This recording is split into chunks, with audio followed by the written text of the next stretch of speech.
Bismillahirrahmanirrahim. Assalamualaikum warahmatullahi wabarakatuh. Perkenalkan, Bapak saya Giyas Munarfaul Adli. Ingin mengumpulkan tugas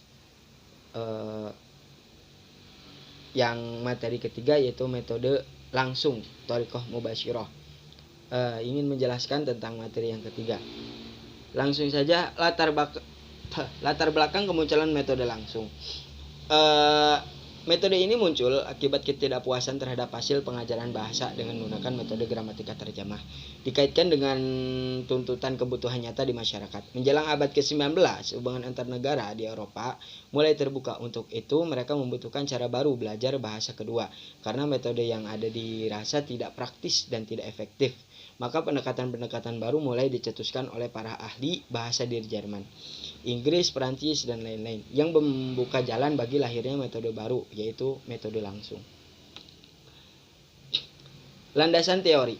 Menurut Sumardi Mulyanto di tahun 1979, metode langsung dapat diartikan bahwa suatu cara menyajikan materi pembelajaran bahasa asing, yaitu guru langsung menerapkannya bahwa bahasa asing tersebut sebagai bahasa pengantar tanpa menggunakan bahasa peserta didik sedikit pun dalam pembelajaran. Jadi ada satu kata yang sulit dimengerti oleh peserta didik, maka guru dapat mengartikan dengan menggunakan alat peraga, mendemonstrasikan, menggambarkan, dan lain-lain.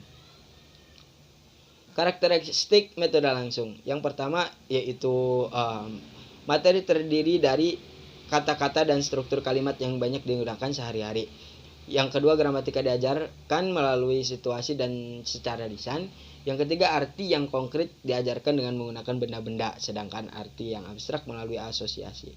Yang keempat, banyak latihan-latihan mendengarkan dan menirukan. Yang kelima, pengajaran tata bahasa dan kosakata secara lisan.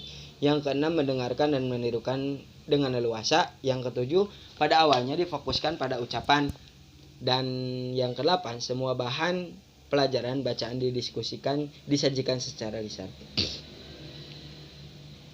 Yang terakhir yaitu tujuan metode langsung, yaitu agar sejak awal pembelajaran dapat belajar berpikir dalam bahasa yang sedang dipelajari. Oleh karena itu, dengan menggunakan metode ini, pengajar harus berupaya menciptakan suasana dalam kelas sebagaimana yang terdapat dalam masyarakat bahasa yang dipelajari. Implementasi metode langsung. Peran guru, peran siswa, dan bahan ajar.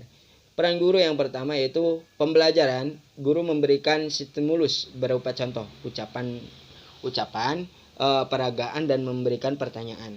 Peran siswa di sini dalam pembelajaran, siswa merespon dalam menirukan, memperagakan, dan menjawab pertanyaan.